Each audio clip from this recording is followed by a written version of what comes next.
কাশ্মীরের ভাইরা স্বাধীনতার জন্য সংগ্রাম করছে, আমরা সেই সংগ্রামকে সমর্থন জানাই। যারাই আমাদের ইসলামকে নিশ্চিহ্ন করতে চায় তাদের বিরুদ্ধে আমাদের সংগ্রাম। ওই সমস্ত দুর্বৃত্তদের সাথে আমাদের কোনো সম্পর্ক নাই।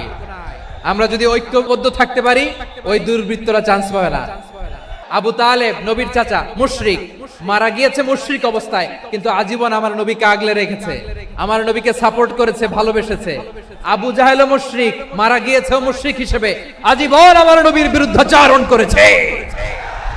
আবু জাহেলের শক্তি, সামর্থ্য, স্ট্র্যাটেজি, প্ল্যান সব আমার নবীর বিরুদ্ধে ছিল। আবু জাহেলের কারণে একটা দিন শান্তিতে আমার নবী মক্কায় ঘুমাতে পারে নাই। চিল্লায় বলেন ঠিক কিনা?